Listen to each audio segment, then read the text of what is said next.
Alexandre Lacroix, vous êtes écrivain, vous avez écrit de nombreux documents qu'on retrouve d'ailleurs sur la table de Jean-Marc.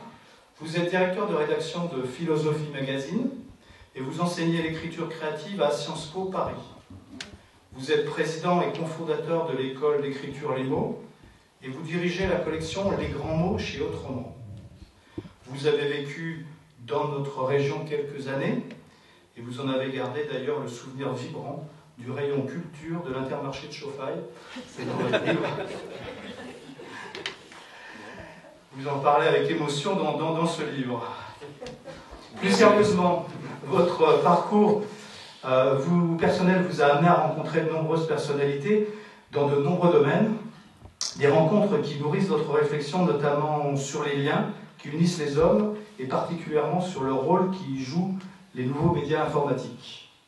De nouveaux médias de plus en plus présents et qui paradoxalement aussi échappent de plus en plus à notre compréhension ou simplement à notre contrôle. Il faut dire que depuis l'invention d'Internet par Tim Berners-Lee dans les années 90, c'est un peu le père de l'Internet, il faut le rappeler, nous assistons à une accélération des progrès technologiques et à l'invention d'une nouvelle histoire du monde et à sa réécriture sur les écrans de nos smartphones. Aujourd'hui, notre société a du mal à se concevoir hors de sa dimension dématérialisée, hors de ses nouveaux codes de communication, hors de ces jeux de posture adoptés par la plupart des citoyens de la Terre. Dans le document « Ce qui nous relie », vous vous interrogez sur ces changements liés à l'arrivée d'Internet.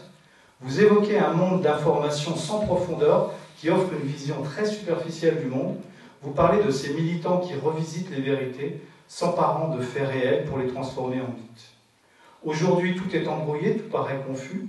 Une particularité d'un monde virtuel que l'on retrouve de plus en plus dans le monde réel, y compris quand il s'agit de gérer la chose publique. Une marque de fabrique que l'on retrouve, par exemple, dans l'équipe de Trump, pour laquelle un fait alternatif a la même valeur qu'un fait historique ou scientifique. Le réchauffement de la planète, par exemple, devient juste une interprétation, une opinion parmi d'autres. Après l'imagination au pouvoir de 1968, nous sommes plutôt aujourd'hui l'imaginaire au pouvoir en 2017. Vous évoquez en particulier Wikileaks et de manière générale ces tendances liées au data-journalisme qui se contentent de diffuser des flux d'informations, informations qui ne sont au final que des données laissées à l'appréciation et à la libre interprétation de chacun. Comment Julian Assange, que vous avez rencontré, un des fondateurs de Wikileaks, doit-il être considéré? Un lanceur d'alerte, indispensable au bon fonctionnement de la démocratie? Un humaniste 3.0? Un bienfaiteur de l'humanité? Ou tout simplement un dangereux inconscient qui met en ligne des informations confidentielles et souvent non vérifiées? Une pratique, il faut le rappeler quand même, qui lui vaut aujourd'hui d'être poursuivi par la justice américaine et qui l'oblige à vivre confiné, là vous en parlerez peut-être aussi, dans l'ambassade du Pérou en Angleterre.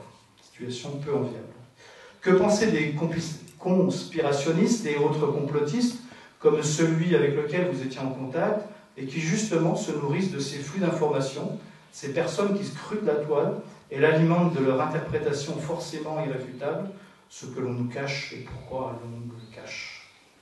Lors d'une dernière conférence, c'était la dernière je crois même, ou la dernière, un de nos témoins, enseignant, nous a parlé du monde des reptiliens chers à ses élèves. Depuis, j'ai découvert, grâce à Internet et à ses nombreux contributeurs, que même Barack Obama en était un. Depuis, j'ai vu aussi que la reine d'Angleterre. Attention. Voilà. Je vous jure, j'ai vu, il y a même des vidéos, hein, donc c'est vraiment très très bien fait. Alors pour ceux qui ne le savent pas, les reptiliens sont des extraterrestres ou des intraterrestres, je ne sais pas trop. Enfin, toujours est-il, ce sont des créatures entre hommes et reptiles qui veulent contrôler la Terre et qui visiblement y seraient déjà un peu introduits.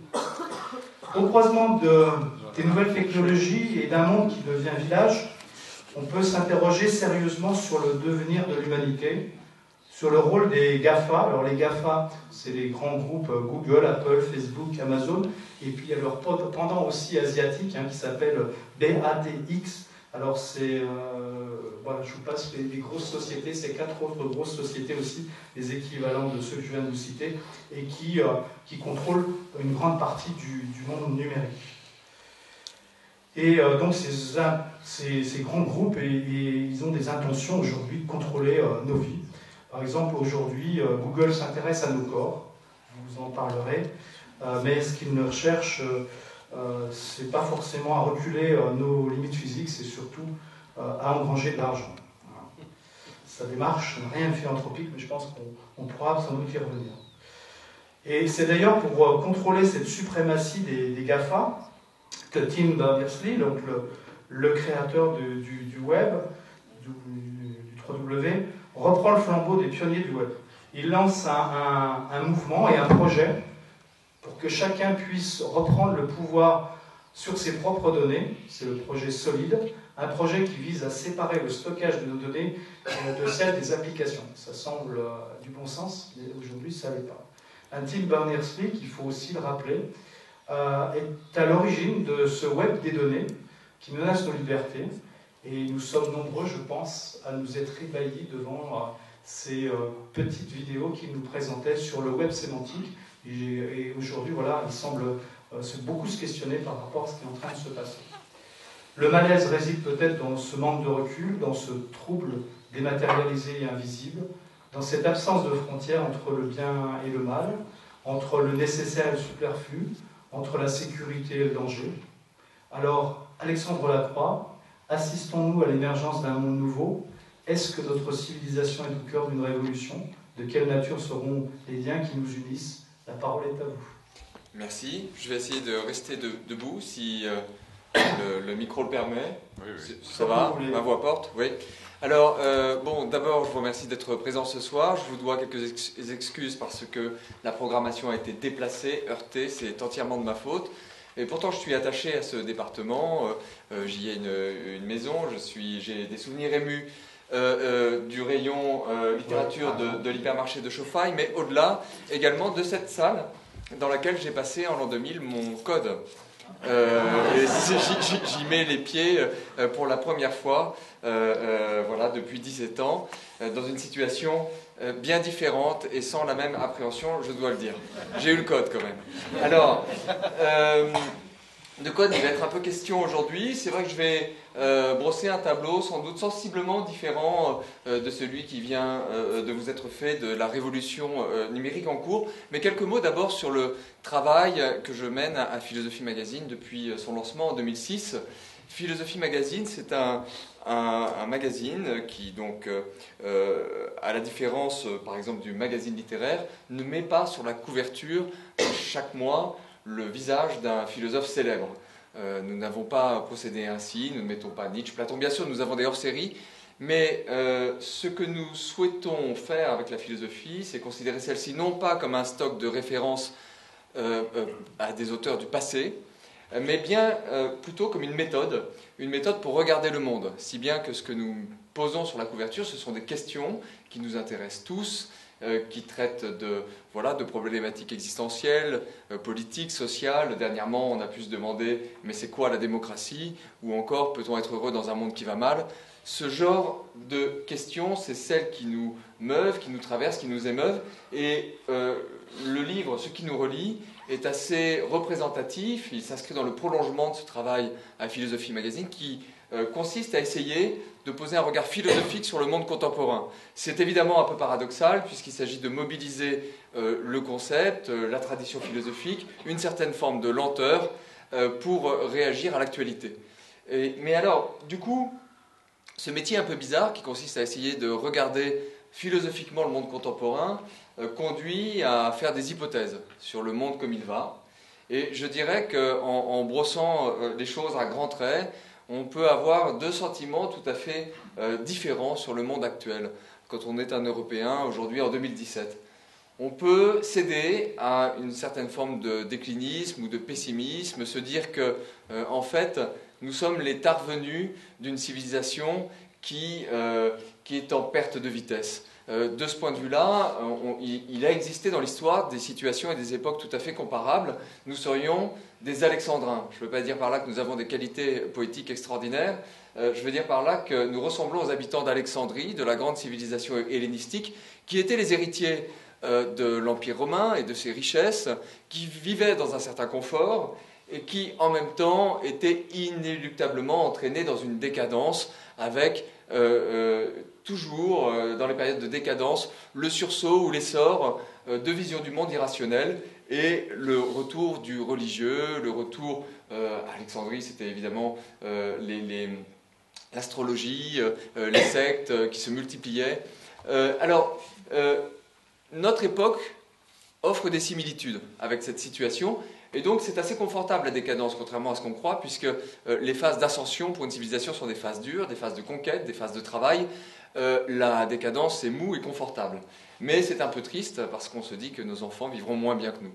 Et ce sentiment de déclinisme, de décadence inéluctable de l'Europe est assez partagé, surtout en France, mais je pense qu'on peut faire une hypothèse complètement différente sur le monde actuel. Là, c'était, si vous voulez, la version sombre. Mais on peut avoir une version beaucoup plus lumineuse de ce que nous venons de vivre, ou de notre histoire contemporaine, et se dire qu'au contraire, nous avons une chance. Nous venons d'assister et de participer à ce que je propose d'appeler la troisième révolution du signe. Donc à un événement historique majeur, très important, mais pour en comprendre toute la portée, il faut remonter en arrière et parler des autres révolutions du signe pour comprendre ce que celle-ci implique. La troisième révolution du signe, je la date de manière un peu arbitraire avec l'invention du web par Tim Berners-Lee, comme vous l'avez rappelé, en 1989. Mais pour la documenter, pour la comprendre, pour la saisir, il faut remonter en arrière et remonter à la première révolution du signe. Première révolution du signe, c'est évidemment l'invention de l'écriture. On est en 3400 avant Jésus-Christ, entre le Tigre et l'Euphrate, dans les sociétés du croissant fertile. Et l'écriture d'ailleurs est tout à fait liée au fleuve, dans la mesure où les premières écritures sont des inscriptions pratiquées sur des tablettes d'argile, recueillies sur les berges des fleuves et pratiquées avec des roseaux coupés. Ces roseaux coupés laissent des petits coins dans l'argile, c'est ce qu'on appelle l'écriture cunéiforme, de ces petits coins. C'est très lent, cette première révolution du signe, puisque les premiers usages de l'écriture sont assez simples. Les premiers usages, en fait, ce sont des listes. Des listes de filiation, des listes d'inventaire pour recenser les biens, les cheptels, les possessions des domaines, filiation et inventaire qui servent directement à établir les héritages. En fait, on trouve un vestige de ce premier usage de l'écriture dans les listes qui parsèment l'Ancien Testament. Et si vous êtes lecteur de l'Ancien Testament, ce sont des passages qu'aujourd'hui vous sautez, bien évidemment. C'est infernal, c'est une longue liste de noms, d'enchaînements, de filiations. Ça, c'est un vestige, une trace d'une des toutes premières formes d'usage de l'écriture. Progressivement, des lexiques apparaissent pour pouvoir communiquer d'une langue à l'autre, des codes juridiques, des registres de comptabilité, mais c'est vraiment très lentement que des épopées, des récits, des mythes et des théories scientifiques commencent à être inscrites de cette façon sur les tablettes, puis sur les papyrus. Ça va prendre beaucoup de temps, cette affaire-là, ça va prendre plusieurs millénaires, si bien que quand on lit les dialogues de Platon, Platon est encore le témoin d'un basculement. Quand on sait que Socrate n'écrit pas, son enseignement est oral, et dans un dialogue, le Phèdre, Socrate raconte un mythe sur l'invention de l'écriture, qu'il situe, il se trompe un peu, mais c'est un mythe qui l'amène à situer l'invention de l'écriture en Égypte, et il blâme cette invention. Il est technophobe, si l'on veut, en un sens, par rapport à cette nouvelle technologie qu'est l'écriture, parce qu'il dit, voilà, c'est terrible cette affaire-là, parce que la jeunesse va avoir une fausse science. Une science qui n'est pas incarnée, qui n'est pas incorporée, qui n'est pas retenue par une mémoire vivante, mais qui se dépose sur des tablettes, sur des livres, qui est une science externe, qui n'est pas une science vécue. Et en fait, ce n'est pas du tout une posture de la part de Socrate. Socrate est vraiment, en tant qu'il dialogue, en tant qu'il est un homme de la joute oratoire, l'héritier de la grande culture orale de l'Antiquité. Ce qui est assez fascinant, c'est que ce même argument de la perte de mémoire, de la perte de savoir vivant par la jeunesse, est un argument qui a très directement ressurgi quand on parle des jeunes d'aujourd'hui qui seraient censés perdre la mémoire, perdre le savoir à cause d'Internet. Donc, vous voyez, il y a des similitudes entre les révolutions du signe. Alors, les effets de cette première révolution du signe sont évidemment immenses, incalculables. On passe avec cette première révolution de la préhistoire à l'histoire, mais je ne vais pas m'y attarder, je vais faire un saut de plusieurs siècles pour arriver à la deuxième révolution du signe, l'invention de l'imprimerie. L'invention de l'imprimerie, alors, l'imprimerie, on se flatte en Europe d'en être les inventeurs avec Gutenberg. En fait, ce n'est pas tout à fait le cas. La première presse à imprimer est faite en Chine au XIe siècle, quand même bien avant Gutenberg. Elle est fragile, les lettres sont en argile, en porcelaine, elles sont un peu perfectionnées au XIIIe siècle. On invente des lettres en bois, les caractères en bois pour qu'ils éclatent moins sous les presses. Les caractères métalliques apparaissent seulement lentement, mais enfin, ça n'est pas une invention européenne, c'est une invention chinoise. Néanmoins, il est de coutume de dater, de considérer qu'au milieu du XVe siècle, l'impression d'une Bible en 180 exemplaires par Gutenberg à Mayence est un mouvement très marquant pour l'histoire européenne. Donc, il y a de fortes similitudes là aussi parce que en fait, c'est quand même des révolutions technologiques. Il faut se remettre dans le contexte de l'époque. Tout part d'une technologie, certes rudimentaire, quand il s'agit d'inscrire avec un bout de bâton des choses dans l'argile, déjà un peu plus sophistiqué quand il s'agit de l'imprimerie, mais c'est une invention technologique qui va générer un basculement de civilisation. Avec l'imprimerie, le savoir va sortir des lieux clos, c'est-à-dire que sont les monastères, que sont les universités, et va commencer à circuler. Une élite savante va apparaître en Europe, et de fil en aiguille, cette circulation des livres va permettre le développement de l'humanisme et puis le choc de la Renaissance. Il y a un support matériel et technologique à la Renaissance, on l'oublie parfois, mais c'est évidemment le livre imprimé. Néanmoins, cette invention de l'imprimerie admet certaines limites. Elle ne concerne encore qu'une élite cultivée, elle ne concerne pas les 5 continents, elle a effectivement un effet très fort sur notre civilisation. Un de ses effets les plus directs d'ailleurs, mais qu'on néglige ou qu'on ne voit pas, c'est la réforme protestante. Parce que quand Martin Luther comparait à la Diète de Worms en 1521, il doit répondre à un certain nombre de questions. Et ce qu'il dit à propos du texte biblique, à propos du texte religieux, c'est que le croyant peut se l'approprier par la lumière naturelle qu'il a en lui. Il peut le comprendre par lui-même. Quand il dit cela, il dit que le chrétien doit se considérer comme un lecteur presque avant d'être un chrétien. Et évidemment, c'est une machine de guerre contre l'interprétation canonique imposée par les autorités vaticanes. Dire que moi-même, en tant que lecteur, je suis capable par la lumière que j'ai en moi d'interpréter le texte, c'est considérer que le lecteur en moi est plus fort que le croyant subordonné à l'autorité du pape. Et donc le schisme protestant, si vous voulez, est un effet métaphysique et religieux de l'invention de l'imprimerie. C'est pour ça que ces inventions, si vous voulez, ces révolutions du signe, touchent d'abord à la trace par le biais de la technologie, mais vont avoir des effets métaphysiques et religieux. Des effets sur le savoir, des effets aussi sur l'économie. Dans le cas de l'imprimerie, c'est évidemment la monnaie papier qui va être amenée à se développer. Pas tout de suite, mais elle va être amenée à se développer grâce à l'imprimerie. Donc, ma thèse est qu'on vient de vivre une révolution d'une puissance similaire aux 2 révolutions que je viens de décrire, mais vraiment à grands traits, d'une puissance similaire, voire plus grande et plus importante que celle de l'imprimerie. Pourquoi ? Parce que, en fait, cette révolution du signe dont nous sommes les témoins, c'est une révolution qui touche les 5 continents, qui touche la totalité des métiers, et pas seulement les savants, qui touche la totalité des classes sociales. Alors, je vais l'approfondir un petit peu. Du point de vue technologique, j'ai dit qu'à chaque fois, le coup d'envoi de ces révolutions du signe, c'était une innovation technologique. Quand on veut dater une innovation technologique, on est toujours un peu embêté, parce qu'on s'aperçoit, dès qu'on regarde de près les choses, qu'en fait, on a affaire à un faisceau d'innovation, un faisceau convergent d'innovation. Et donc, quand on doit mettre une date, c'est un peu comme je vous l'ai dit pour l'imprimerie, la presse de Gutenberg, on la met de manière un peu arbitraire. Donc, je vous propose de choisir comme date 1989. Ça m'amène à faire une distinction entre 2 concepts qui sont parfois emmêlés, y compris dans la presse, y compris dans les journaux, y compris dans les essais sur la question, 2 concepts qui sont pourtant à différencier nettement, Internet et le web. Ce n'est pas la même chose. Internet, c'est un réseau mondial de télécommunications. De ce point de vue-là, il existe ce réseau bien avant 1989. il en existe des fondements dès les années 60, et puis petit à petit les choses se raccordent, et au début des années 80, vous avez un réseau de télécommunications auquel des ordinateurs se raccordent par des modems. Donc, Internet existe. Il y a déjà des hackers, il y a un film War Games qui en parle très bien, qui doit dater de 86. Donc, il existe quelque chose comme un fondement de cette révolution. Simplement, il y a un problème.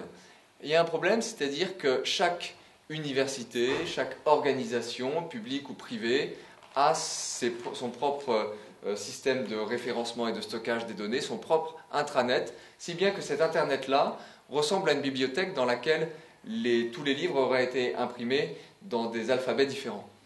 C'est une jungle, on ne s'y retrouve pas. Donc, Tim Berners-Lee, qui est alors un jeune chercheur britannique au CERN en 89, va avoir une sorte de triple coup de génie. Je vais juste brosser rapidement son innovation technique pour éclaircir les idées. Il invente un protocole de transfert des données, le HTTP. Il invente un protocole, un langage de programmation qui permet de créer des sites web, le HTML. Donc des protocoles uniques, une unification. Mais le véritable coup de génie, enfin le coup vraiment décisif, ça paraît assez simple, mais il est le premier à avoir eu l'idée de décorréler les adresses des ordinateurs, ce qu'on appelle les adresses IP, et les adresses des sites web. Auparavant, quand vous visitiez une banque de données, une université, vous étiez dans l'ordinateur, c'était la même adresse. Ce que ça signifie en fait, le fait que les sites web et les ordinateurs n'aient plus la même adresse, c'est exactement la même chose que si nous passions tous du jour au lendemain d'une situation où nous avons une adresse postale physique à une situation où nous avons une boîte postale. Autrement dit, ce que ça signifie, c'est que tout d'un coup, ce web échappe complètement aux ancrages territoriaux. Qui dit ancrages territoriaux? Aux ancrages juridiques. Il crée un espace dont on ne sait pas à quelle juridiction il appartient. Je suis complètement en désaccord avec le concept de virtuel, que je trouve faux. Je peux expliquer pourquoi d'ailleurs, parce qu'on a beaucoup parlé de virtuel. On dit c'est le virtuel. Encore aujourd'hui, certaines personnes disent mais oui, c'est le virtuel. Je ne crois pas que ce soit le virtuel. Si vous envoyez des menaces de mort à quelqu'un par mail, vous aurez une plainte et il y aura du pénal. Si vous payez quelque chose sur le web, l'argent disparaît bien de votre compte. Ce n'est pas virtuel. Non, pas du tout. Par contre, habitué à penser dans les termes des vieux États-nations, habitué à penser en termes d'ancrage géographique, d'ancrage terrestre et d'ancrage juridique, on a été complètement dépassé par l'apparition d'un lieu où l'on pouvait se mettre à publier des informations avec un hébergeur qui était situé dans un autre pays, un site web qui n'avait pas d'adresse déterminée, et donc un flou juridique total. C'est un nouvel espace, en fait, qui s'est ouvert, qui a été évidemment au départ totalement déréglementé, et sur lesquels les intérêts économiques sont arrivés progressivement.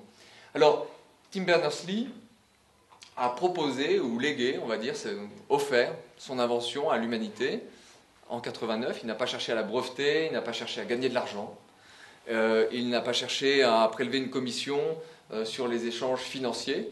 Il est élu par un véritable esprit d'utopie, un esprit guidé par la volonté typique d'un chercheur de créer la possibilité d'un échange de savoir démocratique, ouvert, libre, mondial.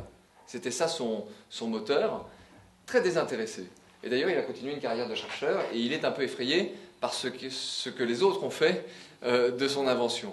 Son invention, en 89, va végéter quelques années, et le véritable décollage est au milieu des années 90, quand les intérêts économiques commencent à s'intéresser au web, et qu'une première bulle spéculative, en 99, éclate, mais est directement liée au web. Alors, ça c'est pour la technologie. Mais je ne vais pas parler davantage de technologie. Ce qui est intéressant, c'est de voir que ce dispositif, ce réseau, ce dispositif technologique, qui est très fort, parce que son protocole de transfert des données permet d'échanger des textes, mais aussi des vidéos, mais aussi de l'audio, dans le même langage. Et donc, c'est une circulation accrue de toutes les formes de traces que nous pouvons laisser. Eh bien, cette technologie va traverser la totalité des métiers. Elle va traverser la totalité des sphères d'activité, je ne sais pas, on peut citer n'importe laquelle, la finance, l'immobilier, le commerce, tout est traversé, bousculé, le droit. Évidemment, le monde universitaire, où il est aujourd'hui possible à un chercheur dans n'importe quel domaine de communiquer avec les spécialistes de sa discipline sur chaque innovation, sur chaque nouvel article important en temps réel. Avant, c'était très compliqué, il fallait trouver les bonnes revues ou être abonné, enfin, c'était long. Maintenant, c'est rapide. Donc, la manière dont les savoirs évoluent est impactée.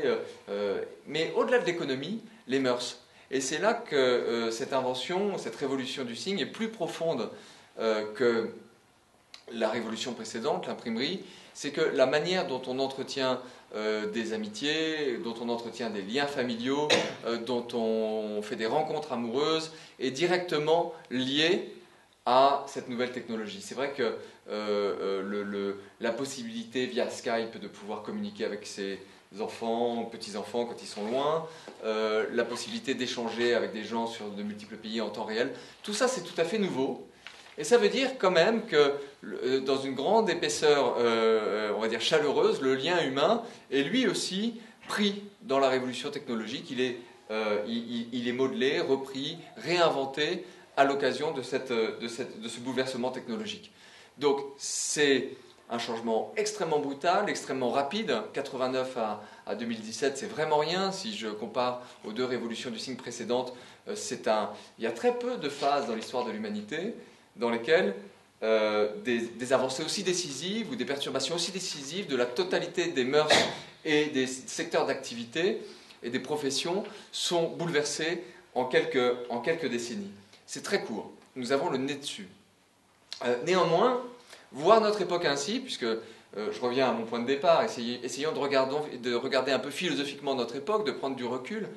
Voir notre époque ainsi, ça en fait un portrait un peu plus intéressant, un peu plus stimulant que le simple déclinisme.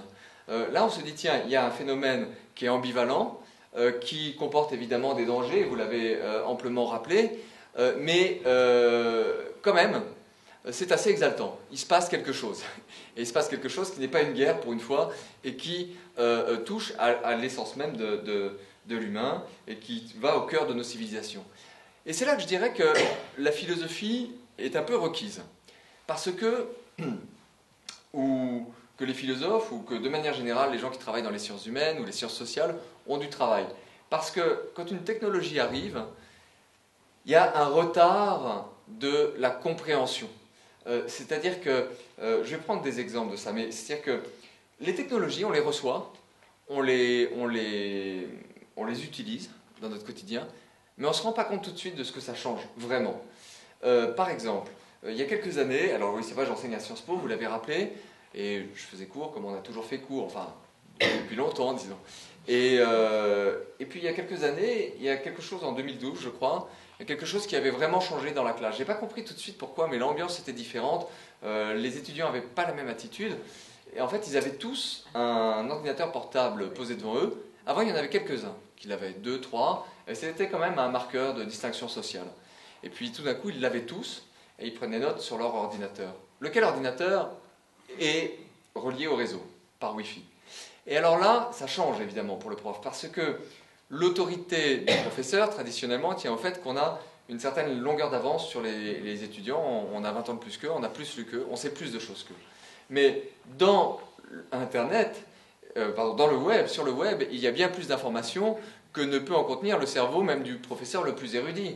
Et en fait, surtout à Sciences Po, où les étudiants aiment bien challenger un peu leurs profs, c'est des petits malins quand même un peu, donc ils vérifient en direct ce qu'on raconte. Si on se trompe sur une date, il y a une main qui se lève, hein, ils sont sans cesse en train de googler ce qu'on dit. Et donc, c'est déstabilisant. Et ce qui est certain, c'est que ça n'est pas par la maîtrise d'une certaine quantité de savoir qu'on va imposer son autorité, mais le geste professoral ou le geste pédagogique doit changer, puisque, effectivement, on doit plutôt être là pour indiquer comment faire des liens entre les informations, repérer et distinguer les bonnes et les mauvaises informations. Les informations, ils les ont, elles sont là, elles sont directement accessibles et en quantité presque illimitée. Mais qu'est-ce qu'on va en faire ? C'est comme ça que la question se pose et que la relation pédagogique se réinvente. Moi, ça ne me gêne pas tellement parce que j'ai jamais aimé tellement débiter du savoir en tranches. Et je trouve plus intéressant de faire des liens, d'essayer de réveiller les jeunes consciences en faisant des liens. Mais bon, c'est un vrai changement. Et ce qui est intéressant, c'est que Sciences Po, comme institution, c'est une véritable... l'administration, ce sont des spammers, quoi. C'est-à-dire qu'ils vous envoient des mails tout le temps avec des chartes pédagogiques, des consignes pédagogiques tout le temps. Il n'y a jamais eu le moindre mail qui traitait de ça. C'est-à-dire que clairement, la situation pédagogique a changé, la relation pédagogique a changé, mais de fond en comble, et personne n'y a réfléchi. On va réfléchir à la moindre chose, à toutes les questions d'évaluation, à toutes les questions. Mais ça, il n'y a pas de réflexion, il n'y a pas d'intelligence collective là-dessus. Parce que c'est ça la force de la technologie, c'est que ça passe par en dessous. Ça s'impose en dessous de notre capacité de réflexion. Je vais prendre un autre exemple moins local que celui de Sciences Po. Vous avez probablement un smartphone. Sur ce smartphone, il y a une application que vous n'avez jamais désirée, que vous n'avez jamais demandé, mais qui était là quand vous l'avez acheté. Il y avait un GPS. Il y avait un Google Maps ou une application équivalente. En fait, ça aussi, ça a un impact. C'est-à-dire, au début, vous ne vous en savez pas, puis après, vous apprenez à vous en servir. L'impact que ça a, c'est que une des expériences les plus anciennes, les plus fondamentales de l'être humain, depuis le néolithique, depuis le temps des chasseurs-cueilleurs, c'est d'être perdu. C'est d'être perdu, de ne pas savoir si on trouvera le soir un bivouac ou si on retrouvera son chez-soi, avec toute l'anxiété qui est liée à la possibilité de perdre son chemin, de s'égarer. Quand vous avez une application de ce genre sur un téléphone, non seulement vous optimisez vos trajets, ce qui est assez nouveau, mais également vous n'avez plus la possibilité de vous perdre. N'être plus jamais perdu, c'est-à-dire perdre une de ces expériences anthropologiques les plus profondes, c'est très important, mais on n'en a jamais discuté. C'est pour ça que je dis qu'on a un vrai problème et un vrai retard, c'est-à-dire qu'on invite dans notre quotidien des technologies qui modifient ce quotidien en profondeur et on ne s'en rend même pas compte. Ou en fait, quand on s'en rend compte, c'est déjà bien trop tard. C'est après. Donc, il y a là des enjeux qui sont importants, qui dépassent le simple cadre des théories du complot, même si ces théories du complot font partie de l'image d'ensemble, mais il y a là des enjeux vraiment fondamentaux pour notre présence au monde et notre relation aux autres. Voilà, donc c'est ce que vraiment je voulais poser en préambule. Et maintenant, j'ai été assez bavard. Maintenant, ce que je voudrais faire, c'est que, alors comme journaliste à Philosophie Magazine, j'ai vraiment essayé de documenter cette révolution du signe. Ça m'apparaissait comme étant mon boulot, en fait. C'est-à-dire, j'ai considéré que c'était une des choses les plus intéressantes à faire et donc dégager toujours du temps pour rencontrer les acteurs de cette révolution. C'est comme ça que j'ai été amené à rencontrer à 2 reprises Julian Assange pour parler de ses convictions politiques, de ce qui l'animait, de sa vision du pouvoir. Mais je ne vais pas m'étendre sur Julian Assange. C'est comme ça aussi que je suis rentré dans le monde du complot. En fait, c'est les conspirationnistes. Conspirationniste, c'est un mot utilisé par les médias que eux-mêmes appellent les médias mainstream. Eux-mêmes s'appellent plutôt des truthers, des chercheurs de vérité. Et là encore, ça pose une question philosophique, la question de la quête de vérité, et donc la question épistémologique de savoir comment on vérifie une information. Mais ce n'est pas de ça que je vais parler, ni du conspirationniste ou du truther, ni de Julian Assange. Je vais vous présenter le 3e personnage qui est au cœur de cette recherche et de mon livre, et qui, par sa... Oui, il est tellement particulier. Oui, par son caractère insolite, permet d'aborder, un peu brièvement, en une demi-heure, quelques-unes des questions les plus urgentes aujourd'hui qui sont liées au web et à la révolution du signe, mais qui sont aussi les plus méconnues. Alors ce personnage, c'est Peter Thiel. Peter Thiel, c'est quelqu'un dont le nom commence à se diffuser en France, en Europe. Il est très connu aux États-Unis, en France un peu moins. C'est le premier investisseur de PayPal, un moyen donc de paiement en ligne. C'est le premier investisseur de Facebook. Il a vendu... Alors PayPal, quand il l'a vendu, il a gagné 50 millions, c'est bien, il partait de rien. Quand il a vendu la plupart de ses actions Facebook, il est passé à 2 milliards, ça c'est mieux. Et ensuite, il doit être vers 4 milliards. Donc il a 47 ans, il a monté cette fortune en partant de... Voilà, il vient de la classe moyenne américaine. Donc, accélération du temps, je vous disais, cette révolution du signe est très rapide, très vertigineuse. Mais il est intéressant, ce Peter Thiel. Alors, il y a des manias, il y a des nouveaux riches qui sont liés à la révolution du signe et à la technologie. Mais il est intéressant parce qu'il a fait des études de philosophie, qu'il tient des positions philosophiques et idéologiques très fortes, et qu'à travers lui, en le fréquentant, s'intéressant à lui, on peut commencer à comprendre ce qui se joue dans la technologie, ou plus exactement, les GAFA que vous avez cités, ce ne sont pas des acteurs neutres qui cherchent simplement le profit, ils sont liés aussi à de grandes idées motrices. Ils ont des projets utopiques que je vais vous décrire. Alors, toute la question, c'est de savoir si ces projets utopiques construisent un monde meilleur, ou si l'utopie, comme souvent, ne risque pas de se transformer en dystopie, c'est-à-dire en un monde cauchemardesque. Souvent, quand des utopistes arrivent, ils font plus de mal que de bien. Mais enfin, il y a vraiment, derrière ces aventures entrepreneuriales un peu éblouissantes par les chiffres et les capitalisations qu'elles représentent, des idées forces. C'est pour ça que ça a marché si vite et si bien.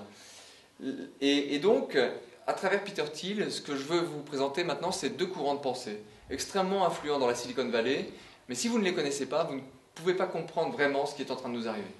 Voilà. Premier courant de pensée, c'est le libertarisme. Alors, peu connu, ici aussi en Europe. Qu'est-ce que c'est que le libertarisme? En fait, c'est assez simple. Vous savez ce que c'est que le libéralisme économique? C'est l'idée que le marché, s'il est dérégulé, c'est-à-dire si l'État n'intervient pas, trouvera un équilibre profitable à tous. Le marché laissé à sa propre dérégulation est un marché qui va rejoindre spontanément un équilibre qui va maximiser le bien-être des individus. C'est une idée totalement providentielle et même théologique qui apparaît sous la plume d'Adam Smith, le père fondateur de l'économie politique.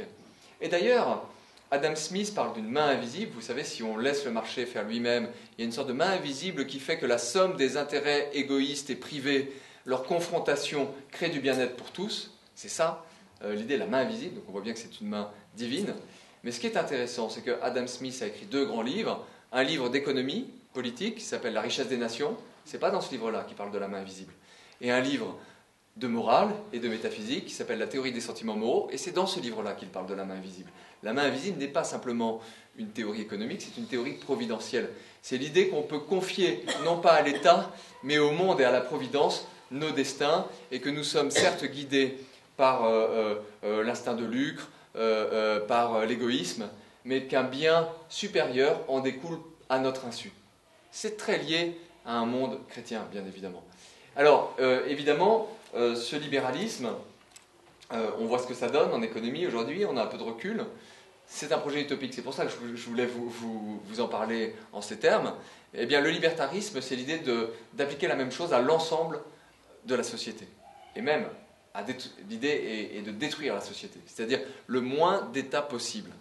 Dans un monde libertarien, vous avez le droit de faire tout ce que vous voulez tant que vous ne nuisez qu'à vous-même. En fait, l'État n'a rien à prescrire en termes de morale individuelle. Dans un monde libertarien, toutes les drogues doivent être libéralisées. Si quelqu'un veut s'offrir en pâture à un dîner de cannibales, il peut le faire. C'est son propre choix. Si quelqu'un veut vendre ses organes, il peut le faire. L'État ne peut pas s'immiscer dans la relation morale que vous avez avec vous-même. Dans un monde libertarien, vous n'avez aucun devoir moral envers l'État. Vous faites ce que vous voulez de ce que vous êtes. Vous n'avez pas d'obligation par rapport à l'État en ce qui concerne l'éducation de vos enfants. Dans un monde libertarien, vous pouvez décider de leur apprendre les équations du second degré à 3 ans, ou bien de ne pas leur apprendre à lire ni à écrire jusqu'à 15 ans. L'État n'a pas à s'en mêler, c'est une intrusion en fait pour l'État que de chercher à s'immiscer dans la relation pédagogique. Dans un monde libertarien, il n'y a pas d'idée d'ordre public, ce qui fait qu'il n'y a pas de parquet, ce qui fait que en fait, les tribunaux sont des lieux où l'on négocie combien vaut ce viol. On rembourse. Dans un monde libertarien, il n'y a pas d'idée d'une justice supérieure ou d'un ordre public supérieur. Donc, ces idéaux libertariens, il faut voir qu'ils sont très promus, entretenus sur le campus de Stanford, notamment dans le département de philosophie. Alors Stanford, c'est la grande université américaine en Californie dont sortent beaucoup des magnats de la Silicon Valley. Et c'est une université de droite.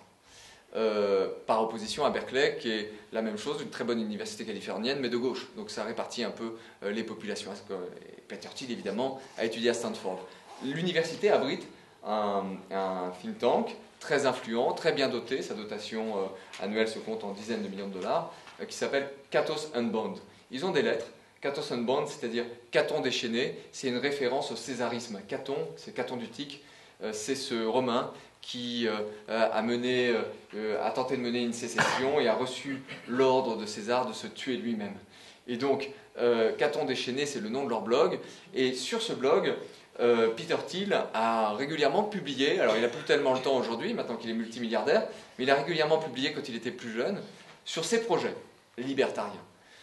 Et notamment dans un texte, alors il y a des textes terribles, où il dit « Je ne crois plus que la liberté aujourd'hui soit vraiment compatible avec la soi-disant social-démocratie. » Donc il faut se débarrasser de la social-démocratie. Le démos stupide nous empêche de réaliser pleinement la liberté. Ça va être des assertions qu'on va trouver sous sa plume. Donc, en fait, ce dont rêvent les libertariens, c'est de se débarrasser de la société et de la politique. Ils rêvent d'un monde qui serait fait d'individus libres, qui contractualisent leurs relations comme ils veulent, sans aucune intermédiation. Évidemment, Peter Thiel se demande dans un de ses textes où est-ce qu'on va le créer, ce monde. Il envisage 3 possibilités. Dans l'espace, si on arrive à coloniser de nouvelles planètes, la Lune ou Mars, et ça, c'est un idéal libertarien qui infuse chez les GAFA, et on peut être surpris si vous suivez, pour ceux qui suivent un peu, je sais pas, les agissements de Google, ou les investissements d'un autre maniaque qui s'appelle Elon Musk, de les voir investir dans le voyage spatial privé, de les voir investir pour monter des voyages sur la Lune. Derrière, il y a l'idée d'ouvrir de nouveaux lieux, d'aller construire dans l'espace de nouvelles civilisations qui seraient libertariennes. Deuxième hypothèse envisagée, parce que ça c'est pour le long terme l'espace. Deuxième hypothèse envisagée sur les océans, l'idée est de construire des villes sur les océans qui échapperaient à toutes les juridictions nationales, et pour construire l'utopie libertarienne. Cette idée est portée par le Seasteading Institute. L'un des premiers financiers est Peter Thiel, un autre financier important est Ray Kurzweil, le patron de l'ingénierie de Google, le fonds lui-même est dirigé par un certain Patrick Friedman, qui est le petit-fils de Milton Friedman, l'économiste, le célèbre économiste ultralibéral. Tout ça est lié. Alors, évidemment, construire des villes sur l'océan, il y a un aspect d'ingénierie, un aspect technologique, on ne sait pas encore très bien quelle armée ou quelle police défendrait ces villes. La bonne nouvelle, c'est que ça va se faire chez nous. Le Seasteading Institute vient de signer un accord avec la Polynésie française pour expérimenter ces premières villes flottantes, parce qu'apparemment, il y a un statut juridique très particulier de la Polynésie française qui permettrait une autonomie de ces villes, tout en étant protégées par la flotte française. Enfin, il y a un aspect juridique que je ne maîtrise pas complètement là, mais ils ont visiblement signé un accord complexe et polémique. Donc, construire des villes libertariennes. Et puis, il y a le troisième lieu, le plus immédiat, où on peut réaliser l'idéal libertarien, c'est le web. Donc, quand quelqu'un comme Peter Thiel investit dans PayPal, il est libertarien. Il investit pour la création d'une monnaie, en fait, d'un instrument de paiement qui n'est pas une monnaie battue par un État. C'est typiquement libertarien. On se débarrasse d'un des pouvoirs régaliens par excellence, qui est le pouvoir de battre monnaie. Tac. Quand il investit dans Facebook, il investit dans un projet libertarien. Qu'est-ce que c'est que Facebook? C'est un outil qui donne la possibilité aux gens de s'interconnecter entre eux sans partager aucune forme de communauté nationale. C'est du post-national à l'état pur. Il n'y a pas de frontières sur Facebook. C'est libertarien.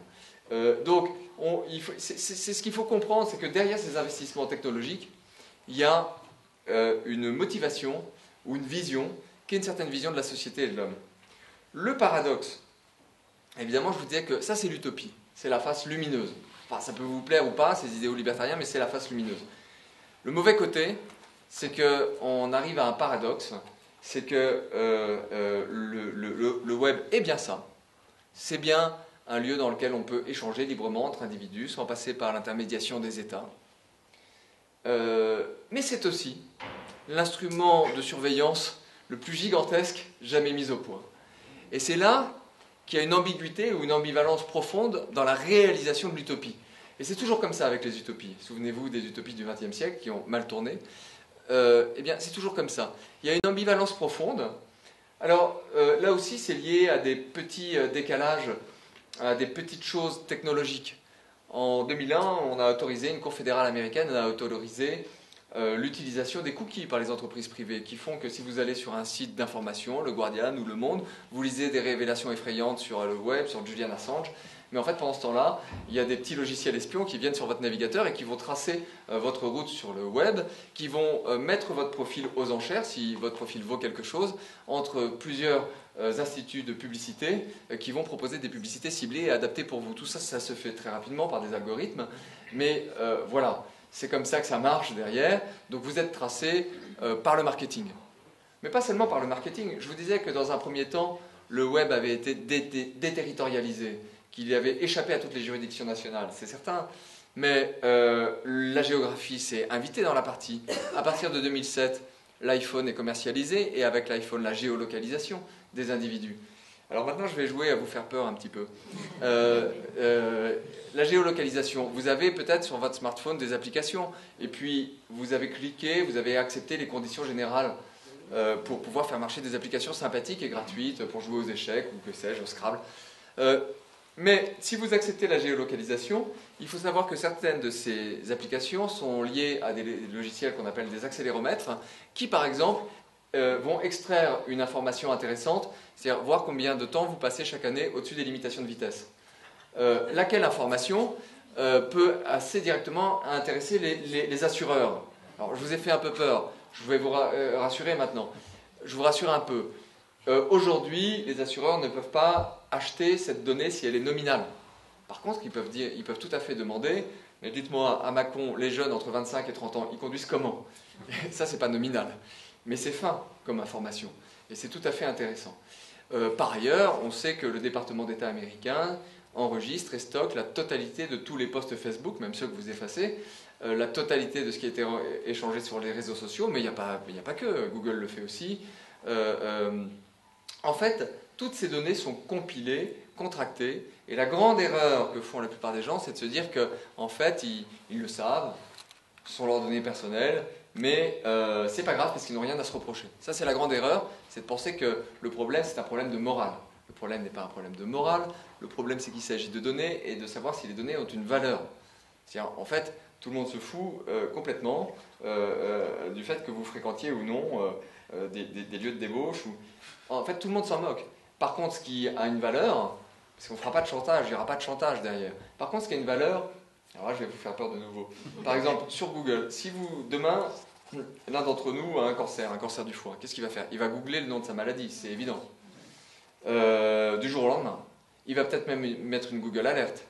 Il va peut-être même essayer de contacter des forums de malades pour partager sur la maladie, pour échanger, pour avoir des conseils. Bon, alors ça, c'est tracé.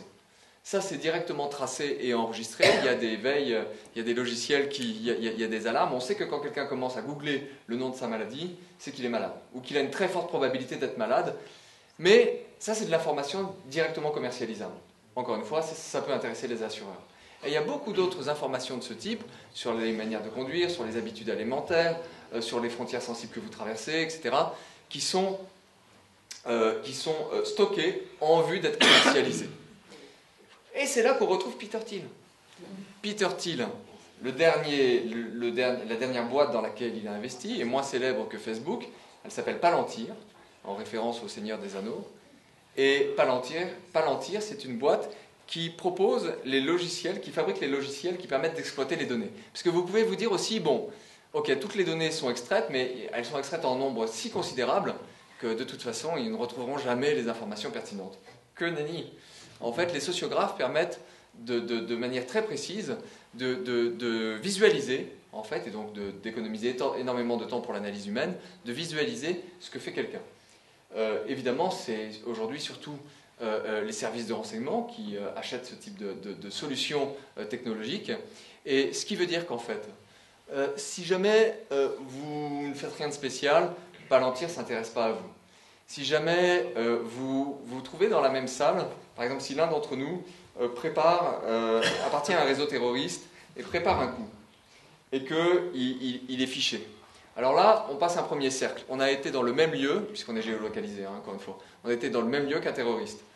Si cet événement se reproduit 3 ou 4 fois dans le mois, on passe un second cercle. C'est après un certain nombre de cercles qu'arrive l'analyse humaine, hein, évidemment. Mais vous voyez, c'est un système de surveillance des individus extrêmement bien maillé, qui a permis d'arrêter un narcotrafiquant comme El Chapo, qui peut même fonctionner à l'envers. C'est Palantir qui a retrouvé Ben Laden. Et vous savez comment? Sa maison n'émettait rien. Sa maison était habitée, mais n'émettait rien. Pas de données. Ça n'existe pas une maison qui n'émet pas de données, avec une famille dedans. Donc ça peut même fonctionner à l'envers. Voilà des solutions très fines, et encore une fois, on peut visualiser, si on s'intéresse à vous, les frontières sensibles que vous avez traversées, les achats louches que vous avez faits sur Internet, la totalité des personnes fichées ou ayant un casier judiciaire avec lesquelles vous avez communiqué, etc. Donc, une utopie libertarienne qui se transforme en outil de contrôle mondialisé. Je vais avoir peu de temps pour aborder le second courant de pensée, influent, déterminant, mais enfin je vais le faire quand même. Ça va, je parle un peu vite? C'est bon? C'est clair? Alors, le second courant de pensée, c'est là aussi, c'est exotique pour nous. Le libertarisme est très influent dans la Silicon Valley, presque inconnu en France et en Europe. Le second courant de pensée se concentre autour d'un concept qui s'appelle la singularité technologique. La singularité. C'est un concept qui a été proposé et inventé par quelqu'un qui s'appelle Vernor Vinge, qui est un mathématicien et écrivain de livres de science-fiction, qui en 1993 a fait une communication à la NASA. Dans cette communication, il expliquait que l'humanité était toute proche de réussir à fabriquer une entité plus intelligente que l'homme. Alors, par plus intelligente que l'homme, il voulait dire que... Enfin, il a un doute, Vernor Vinge. Il ne sait pas encore quel est le chemin que l'innovation va emprunter pour fabriquer cette entité en 1993, et il dit qu'il y a deux solutions. Soit il va s'agir d'un artefact, c'est-à-dire d'une intelligence artificielle, ou d'un réseau d'intelligence artificielle qui en quelque sorte s'éveille à la conscience, soit il va s'agir de quelque chose de plus hybridé, par exemple d'un humain connecté à du réseau, à des machines, à des intelligences artificielles, et qui travaillerait en symbiose ou de concert avec ces artefacts. En fait, il ne sait pas si on va y parvenir par l'artefact pur ou par une hybridation de l'humain et de l'artefact. C'est une question qui se pose. Mais il dit, voilà, le jour où on va inventer cette entité plus intelligente que nous, beaucoup plus puissante, une puissance de calcul incomparable, en fait, on va lui confier beaucoup de tâches. On le fait un peu déjà, les intelligences artificielles vont réguler des flux de transport, de marchandises, qui sont parfois trop complexes pour nous, les échangeurs, dans le monde du train. Mais en fait, on va lui confier une grande partie de la gestion de nos sociétés, mais surtout, cette nouvelle intelligence va piloter le progrès technologique à venir. C'est-à-dire que ce sera la dernière machine inventée par l'homme, selon Vernor Vinge, puisque c'est cette machine plus intelligente qui ensuite inventera les autres. Et donc, on va rentrer dans une civilisation, ou dans un train de civilisation post-humain. Et donc, c'est pour ça qu'il propose le terme de singularité technologique, qui est forgé par similitude avec ce qu'on appelle la singularité gravitationnelle en physique. Une singularité gravitationnelle, c'est quoi? C'est à l'abord d'un trou noir, quand on entre dans une zone de très forte gravité, les lois de la physique de Newton s'abolissent. Ce que veut dire Vernor Vinge, c'est que dans les parages de l'invention de la singularité technologique, les lois de l'histoire humaine s'abolissent. On rentre dans une histoire post-humaine.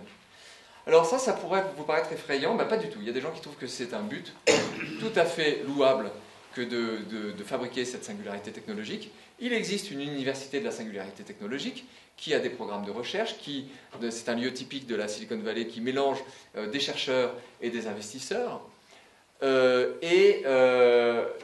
il y a deux investisseurs qu'on retrouve. Peter Thiel, mais le principal investisseur, Ray Kurzweil, le patron de l'ingénierie de Google.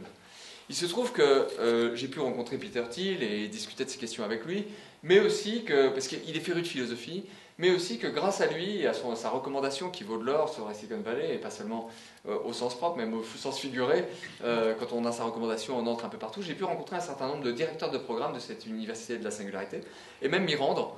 Alors c'est vraiment un lieu particulier, et là aussi c'est le signe des temps, elle est hébergée dans un lieu qui est le parc de recherche de la NASA, qui est un lieu truffé de checkpoints militaires, où on passe comme ça, et puis on trouve au milieu d'un espèce de désert un peu à la Tintin, où il y a des citernes, des objets bizarres, etc.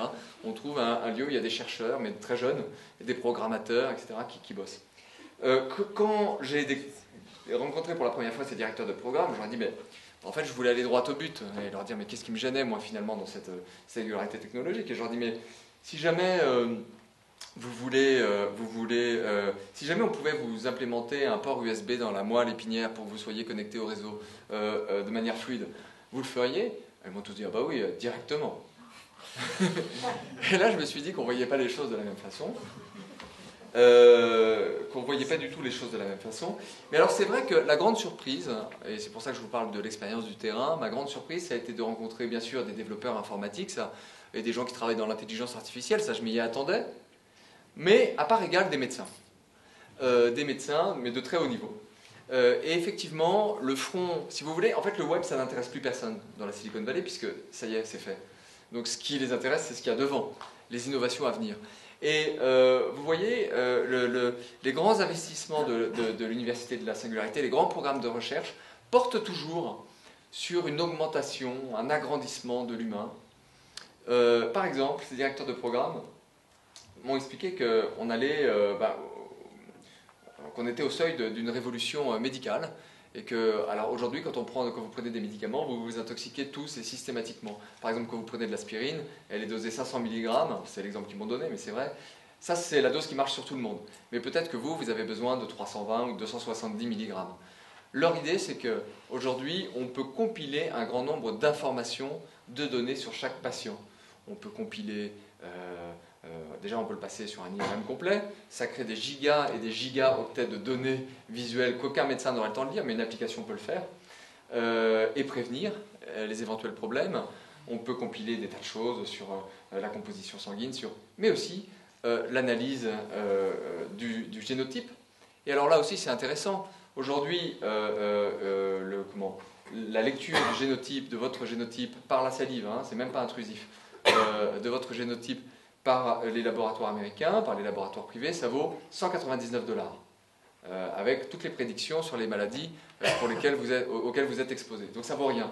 Qui dirige la société qui fait ça? 123andMe. Anne Wojcicki. Qui est-elle? La femme, l'ex-femme, ils sont divorcés, de l'un des deux patrons de Google, Sergey Brin.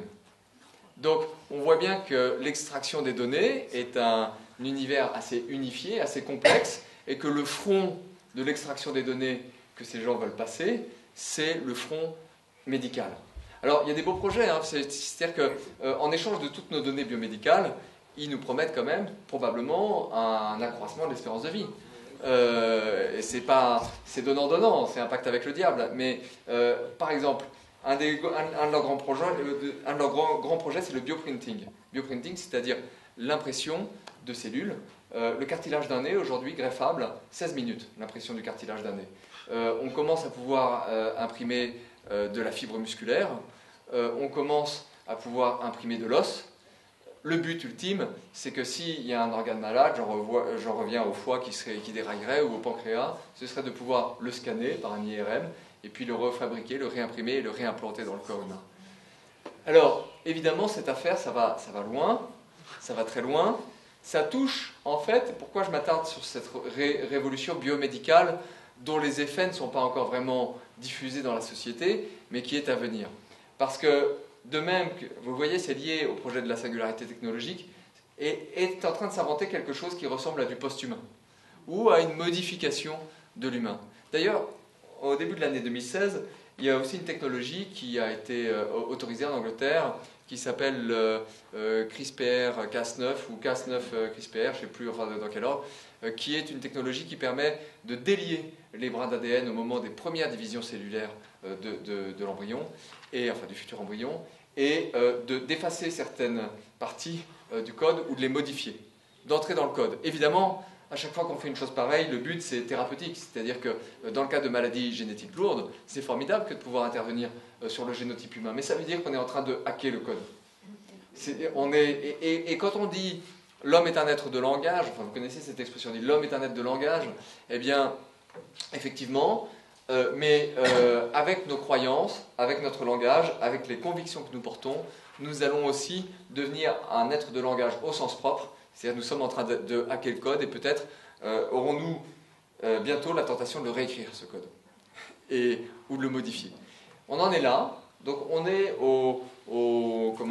à la limite, à la frontière de changements, de bouleversements biomédicaux assez importants qui vont poser d'énormes questions éthiques et juridiques, notamment sur la protection de ces fameuses données biomédicales vis-à-vis notamment des intérêts des assureurs, puisque si on sait dès votre naissance ce qui va se passer, c'est pas très, voilà, on va quand même pas solidariser le risque. Ça pose tout un tas de questions. Je dirais que je suis sorti de là évidemment un peu sonné de ces rencontres avec ces directeurs de programmes différents. Et je vais finir sur une anecdote. Je suis allé ensuite, après les avoir rencontrés, voir quelqu'un qui s'appelle Kevin Kelly, qui est un peu un mythe parce que c'est un type qui était un hippie, qui a vécu chez les Amish, sac au dos, qui est un écolo de première heure, et qui a monté le premier magazine qui s'intéresse aux nouvelles technologies, mais qui est vraiment l'équivalent de The Economist pour l'économiste, c'est un magazine de référence qui s'appelle Wired. Il l'a monté, il en a été le rédacteur en chef quelques années. Aujourd'hui, il est à la retraite, il écrit des livres sur la technologie qui sont très bien. Et donc il vit voilà, au bord de la côte en Californie, mais assez isolé, dans les palmiers, une baraque, voilà, assez isolé. Et donc je vais l'interviewer, puis au cours de l'interview, je lui dis, mais en fait, comment vous voyez l'humanité dans 5000 ans ? Et là, je jouais évidemment avec le problème que nous avons, nous autres Européens, pour configurer l'avenir. Déjà, si je vous dis 2100, si vous êtes un Européen normal, vous imaginez que la Terre est devenue une sorte de gigantesque cloaque de vases radioactives sur laquelle brouillent des scolopendres, des cafards et des scorpions. Si vous êtes un Européen normal, c'est à peu près comme ça que vous voyez l'an 2100. Non, je plaisante, mais c'est vrai qu'on voit bien que nos dirigeants, l'un des problèmes que nous avons, c'est une immense difficulté à configurer un avenir enviable. Nous ne savons pas dire autre chose que ce sera moins bien qu'aujourd'hui. Ce sera plus dur pour nos enfants et nos petits-enfants. Or, ça c'est nous, on est fatigués. Mais oui, on est fatigués. Mais il y a des tas d'endroits de la planète où on ne voit pas du tout les choses ainsi. Et en tout cas, en Californie, pas tellement, et ça fait une vraie différence de trait de caractère entre les Américains, par exemple, de la côte ouest et nous. Donc, Kevin Kelly relève le défi. Là où un intellectuel français aura fait une boutade sur l'humanité dans 5000 ans, il dit voilà, je fais deux hypothèses. La première hypothèse, c'est que l'humanité existera encore. Alors, je ne sais pas combien il y aura d'individus. Il est possible que des catastrophes écologiques, militaires, nucléaires passent par là et que le troupeau humain ait été réduit. Les effectifs, bon, je ne sais pas. Mais je fais l'hypothèse qu'on sera toujours là. Par contre, l'humanité ne sera plus une. Et il dit oui parce que en fait, lui, son hypothèse, c'est que quand des sauts technologiques importants vont arriver, par exemple quand on va être devant des décisions comme est-ce qu'on modifie le code génétique ou est-ce qu'on relie l'intelligence au réseau. En fait, il y a des sociétés qui vont le faire, qui vont faire le saut, et puis d'autres qui vont faire un peu comme l'ont fait les Amish. C'est-à-dire qu'ils vont décider de ne pas faire tel ou tel saut pour des raisons qui peuvent être différentes, pour des raisons qui peuvent être religieuses, éthiques, ou pour des raisons financières, qui n'ont pas la capacité financière à faire le saut. Et donc, lui, son hypothèse, c'est qu'on aura donc, dans 5000 ans, des humains génétiquement modifiés, des humains qui seraient en fait des cyborgs, ou qui seraient connectés, ou qui porteraient en eux des éléments, des artefacts, et puis des mixtes des deux, bien sûr, et puis des humains naturels. Alors on n'est déjà plus des humains naturels, hein. On a plein de choses, on a pris des antibiotiques, on est déjà un peu modifiés, mais enfin, disons des humains comme nous, quoi. Et évidemment, ça pose là une question philosophique très directe, cette anticipation, et c'est la question que je vais poser, mais je dis, mais si c'est juste cette affaire, sur quoi on va pouvoir, sur quel socle on va pouvoir poser les droits de l'homme? Est-ce qu'on peut inventer des valeurs ou une juridiction commune? Et il me dit, ben non, c'est fini. S'il n'y a plus une humanité, il n'y a plus de droits de l'homme, il n'y a plus de valeurs partagées, il n'y a plus de juridiction commune. Voilà les perspectives les plus lointaines et les plus effarantes qui sont liées à la révolution du signe que nous sommes en train de vivre, qui, selon moi, constitue un appel très fort à la réflexion et à la réflexion philosophique. Et voilà, je vous remercie de m'avoir écouté.